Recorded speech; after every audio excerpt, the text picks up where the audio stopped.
शिवाय शाम्बाय हरये परमात्मने प्रणतः क्लेशनाशाय श्रीयोगीनां पतये नमो नमः। नारायण नारायण नारायण। आज यह हमारा भी सौभाग्य है कि पहला तो सौभाग्य ये हम सब का है कि हम लोगों ने इस पवित्र धरा पर मनुष्य योनि में जन्म ले लिया। जैसे अभी स्वामी जी बता रहे थे कि 84 लाख योनियों में विचरण करते करते एक योनि हम लोगों को मनुष्य की प्राप्त होती है। मनुष्य में और अन्य योनियों में क्या भेद है? अन्य योनियों में भोग प्रधानता है, भोग की प्रधानता है। जैसे सिंह है, अश्व है, ये भोग करते हैं, इनको कोई दोष नहीं है भोग में। लेकिन मनुष्य योनि एक ऐसी योनि है जो योग प्रधान है। हम मनुष्य बने हैं योग करने के। और योग करना किससे है? जुड़ना किससे है? अपने स्वयं से ही जुड़ना है, स्व का बोध करना है।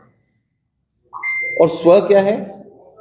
तो जो आचार्य जी उद्घाटित कर रहे थे कि शिव सत्य है और शिव सर्वत्र है, सब में है। तो शिव ही भासित हो रहा है सब जगत में। आज नवरेह, नवरात्रि, ये जो नवरेह का उत्सव मनाते हैं, इसको हम लोग एक सेलिब्रेट करते हैं, प्रतिवर्ष करते हैं। सनातन क्या है? सनातन जो नित्य नूतन होता है वही सनातन है। सनातन सदैव अपने आप को रिवाइव करता रहता है, और जो सदैव अपने आप को रिवाइव कर सकता है वो कभी नष्ट भी नहीं हो सकता है। इसको हम लोग देवी की उपासना के रूप में भी नवरात्रियां मनाते हैं। तो एक बड़ा अलग सा आपने बहुत अच्छे से इस विषय को बताया कि नवरेह क्या क्या है और हमें किस तरह से हमारी सांस्कृतिक जड़ों को पोषित करना है, जुड़ के रहना है। जो वर्तमान में हमारे देश में और अन्य देशों में जो शिक्षा पद्धति है, इस शिक्षा पद्धति में हमें विज्ञान पढ़ाया जाता है। और हमारे यहाँ आज हम लोगों ने सप्तऋषि कैलेंडर, जो पंचांग जंत्री है, इसको सबके सामने आप लोग हर वर्ष करते हैं। तो ये सप्तऋषियों का जो आधार है, अभी विक्रम संवत भी चल रहा है और सक्षमवत भी चलता है, लेकिन ऋषियों का, यानी हम ऋषि कुल के हैं, हम सब ऋषियों की संतान हैं। तो हमें ऋषियों से क्या मिला?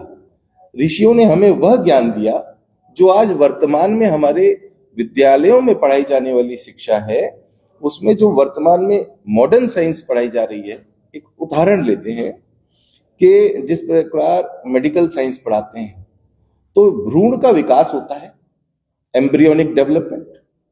तो भ्रूण किस प्रकार से विकसित होता है एक कोशिका से, कैसे हम सब मल्टी सेलुलर यानी बहुकोशिकीय उत्पत्ति होती है, इस संसार और सृष्टि की उत्पत्ति कैसे होती है, और उत्पत्ति के लिए यज्ञ कैसे होता है। तो ब्रह्मा जी ने सृष्टि उत्पत्ति के लिए यज्ञ किया, ऋषि आदि उत्पन्न हुए, आपने बताया, ज्ञान है। तो ये उत्पत्ति का काल है, ये नवीनता, नूतनता और नवाचार का काल है। यहां प्रकृति अपने आप को नूतन कर रही है। तो इस नूतनता में हमारे यहाँ प्रतिदिन हम लोगों की कोशिकाएं, जो डेड सेल्स हैं, वो हटती हैं और नई कोशिकाएं उत्पन्न होती हैं। तो श्रीमद् देवी भागवत महापुराण में एक छोटा सा प्रसंग लेकर के फिर इस चर्चा को बताएंगे कि जब मां पार्वती का जन्म होता है हिमालय के उधर, तो मां के जन्म पर ऐसे नहीं अवतरित होती है मां, बड़ी तपस्या करी है उनके माता पिता ने कि भगवती अवतरित हो। और जब भगवती अवतरित होती हैं तो आपके यहाँ शिशु जन्म लेता है, कितना छोटा सा होता है, कोमल सा, और वो तो भगवती हैं, पुष्प के जैसे। तो हिमालय प्रार्थना करते हैं, हे जगत जननी, आप यहाँ जन्म ले ली हैं, तो आप कृपया मुझे अपना दर्शन दिखाएं, दिव्य रूप दिखाएं। तो मां भगवती ने अपने भिन्न भिन्न रूप उनको दर्शन में दिखाए। तो माँ के भिन्न भिन्न रूप हैं। जिस प्रकार त्रिगुणात्मक प्रकृति है, रज तम सबसे ये है, तो उनके कुछ तामसिक रूप भी थे, जिसको देख करके रौद्र रूप भी थे, जिसको देख करके राजा भयभीत हुए। उन्होंने कहा कि माँ आप अपना कोमल और ऐसा स्वरूप दिखाओ जिससे मैं शांति प्राप्त करूं। तो माँ ने फिर उनको अपना, गौरी माँ, अपना पार्वती जी ने एक ऐसा शांत शीतल स्वरूप भी दिखाया। तब राजा ने प्रार्थना करी कि माँ देखिए, जब भी ईश्वर आपके समक्ष आ जाएगा, जैसे हम आप बैठे हैं ऐसे कभी भी, तो वो समक्ष आते ही आप, हो सकता है कि ईश्वर की साधनाएं भिन्न भिन्न हेतु से करें, कोई बल के लिए, कोई धन के लिए, कोई किसी विद्या के लिए करता हो, लेकिन अंततोगत्वा जब सामने प्रत्यक्ष ईश्वर आएंगे ना, तो आप न उनसे धन मांग पाओगे, न बल मांग पाओगे। आप उनसे क्या मांगोगे कि प्रभु आप अपनी सच्ची भक्ति दे दो, प्रेम दे दो, आप ही चाहिए और कुछ नहीं चाहिए। तो भगवान वहां पर भी हिमालय बोलते हैं कि माँ आप मुझे ज्ञान दो। ज्ञान प्राप्ति की उन्होंने, तो भगवती ने वहां पर देवी गीता का पाठ सुनाया। ये देवी गीता श्रीमद् देवी भागवत महापुराण में मिलती है।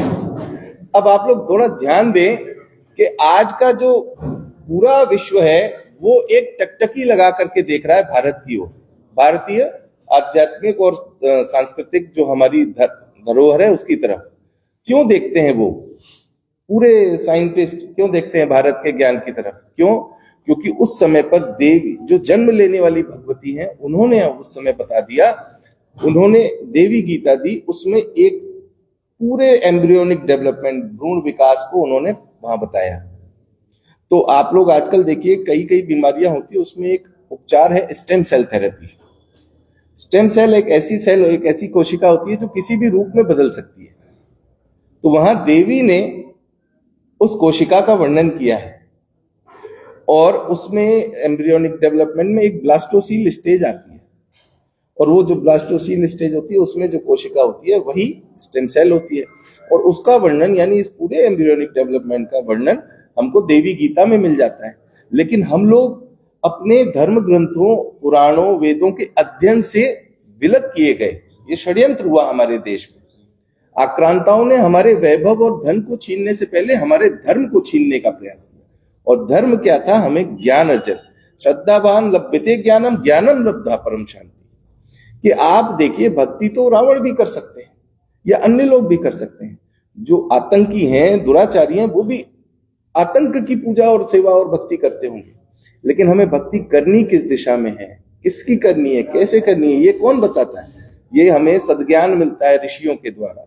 तो अब जैसे हमें भी बहुत अच्छा आनंद हुआ कि जिस प्रकार ज्ञान की चर्चा हो रही है, तो हमें अब वर्ष वर्षांतर हम लोगों को एक प्रतिज्ञा, एक संकल्प लेना चाहिए कि इस नवरे पर हम लोगों को अपने उसी प्राचीन ज्ञान को नवीनता नहीं देनी है। उस प्राचीन ज्ञान को नित्य अपने दैनिक क्रियाओं में, अपनी दैनिक चर्चाओं में समावेश करवाना है। और जिस तरह से आपके यहाँ पर वो जो थाल की परंपरा है, वो थाल ऐसा है कि जैसे एक हम लोग नित्य, हम लोगों को भूख लगती है, भोजन करते हैं, तो भोजन करना जितना आवश्यक है उससे ज्यादा आवश्यक है उस भोजन को पचा लेना। पाचन भी बहुत आवश्यक है। भोजन भूख कर लिया, पचा नहीं, तो फिर बीमारी है। और भोजन करना और पाचन करना जितना आवश्यक है उतना ही आवश्यक है भूख लगना। अगर आपको भूख ही नहीं लग रही है तो आप भोजन क्यों करेंगे? तो ज्ञान की भूख होना और उस तरफ बढ़ना, फिर उसको पचाना, यानी उस ज्ञान को डाइजेस्ट करके एक रस में बदलना, ऊर्जा में बदलना, और फिर ऊर्जा का संचार करना। तो आज हमको ऐसा लगता है कि विश्व कश्मीरी समाज और अन्य आप सबके जो संगठन है, हमें भी ऐसा लगता है कि शायद यह जीवन हम लोगों का छोटा है, बहुत लघुता में, समय में बड़ा छोटा है। समय कम है और कार्य बहुत ज्यादा है। हम लोगों को पुनः ये संकल्प लेना चाहिए इस नवरेह पर कि अगले नवरेह तक हम लोग जितना ज्यादा से ज्यादा अपनी सनातन धर्म और इस ज्ञान परंपरा का प्रचार प्रसार कर सके, संगठित होकर के, और दूर दूर तक जाएं। भारत के भिन्न भिन्न क्षेत्रों में इस प्रकार के सेमिनार्स हो, ऐसे कार्यक्रम हो जिनमें इन पर चर्चा हो, जैसे तंत्र आगम। हमारे यहाँ अगर आप लोग बहुत कॉमन सी बात बताएं, टीवी मीडिया और पत्रकार जो भी टीवी पर दिखाते हैं, उसमें तंत्र को एक नेगेटिव पैकेजिंग में दिखा करके बोलते हैं कि ये तो तांत्रिक बाबा है ऐसा, जबकि रुद्र यामल तंत्र ग्रंथ की बात करी, वो शिव शिवा का संवाद है। भैरव भैरवी तंत्र क्या है? तंत्र है जो सिस्टम है इस पूरी सृष्टि का, वही तंत्र है। उस तंत्र को जानना है। और पंडित कौन है? आप हम सब कश्मीरी पंडित समाज की बात कर रहे हैं। उसके ज्ञाता, उसके संरक्षक और उसके प्रसारक और प्रचारक भी आप ही हैं। लेकिन हम लोग अपनी शक्ति को भूल गए हैं, भटक गए हैं। हम सोचते हैं, कोई कहता है कि जी हम बैंक में काम करते हैं, कोई कहता है हम कहीं काम करते हैं। वो आप अपने पास जो आपको विद्या दी है भगवान ने, उसका आप कुछ भी प्रयोग नहीं कर रहे, वेस्टेज कर रहे हैं।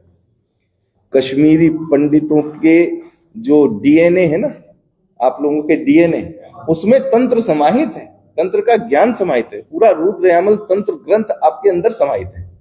अगर आप अध्ययन करें, स्वाध्याय करें, तो आप सब ऐसे ऐसे रहस्य उद्घाटित खुद कर लेंगे स्वयं। हमने विज्ञान का अध्ययन किया, लेकिन हमको ये कहां से आया? क्योंकि जब हमने स्वयं का अध्ययन किया तो ये ज्ञान तो अंदर ही है। यावन तो ही लोके मूर्तिमंतो भाव विशेषा है। और सर्वस्व चाहम हृदय सन्निविष्टो, भगवान सबके हृदय में सन्निविष्ट है। भगवान के साथ चारों वेद भी सन्निविष्ट हैं, सब कुछ अंदर ही तो है।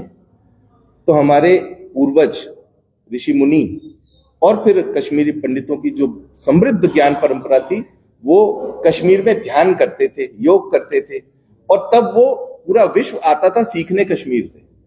जब विश्व के दुराचारियों और कह सकते हैं असुरी शक्तियों ने देखा कि ये तो सब यहीं से पोषित हो रहे हैं, उन्होंने कहा इस कश्मीर को खंड खंड करो और यहाँ के इस विद्वता को पहले तो नष्ट करो। मार्तंड सूर्य मंदिर को नष्ट किया गया। क्यों किया गया? क्योंकि वहां आप सब इकट्ठे होकर के रिसर्च करते थे। तंत्र मंत्र इतना समृद्ध था कि किसी की दृष्टि पड़ती ही नहीं थी हमारे देश के ऊपर।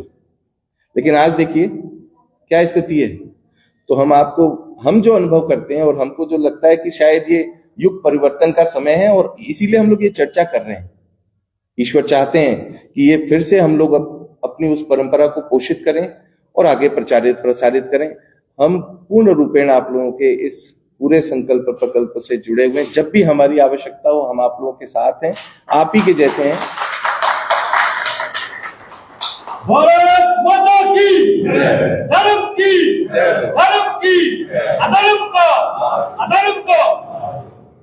तो इन्हीं शब्दों के साथ आज आप लोगों से भेंट हो रही है। पुनः हम चाहेंगे कि अब अधिक मास आने वाला है, पुरुषोत्तम मास। तो पुरुषोत्तम मास में हम महीना, एक मास का प्रवास करना चाहते हैं कश्मीर में। कश्मीरी शैविज्म और तंत्र पर हम लोग चाहें तो एक अच्छी चर्चा वैज्ञानिक आधार पर भी और पराभौतिक सब चीजों को लेते हुए, कुछ लिटरेचर को लेते हुए, तो हम लोग ऐसे कार्यक्रम करें। आप लोग हम सब जुड़ करके करेंगे तो निश्चित ये सब हो जाएगा। इसमें किसी सरकार की जरूरत नहीं है, किसी पॉलिटिक्स और राजनीति की। ये तो हम लोगों का सबका मिलकर के किए जाने वाला काम है। तो हम सब एक बने और नेक बने और सब जुड़ करके आगे बढ़े, यही शुभकामनाएं हैं। हर महादेव। और ज्यादा औपचारिक बातों में कुछ है नहीं, हम बिल्कुल प्रैक्टिकल रहना चाहते हैं, सहज रहना चाहते हैं, क्योंकि सरल और सहज रहना ही सबसे बढ़िया वो है।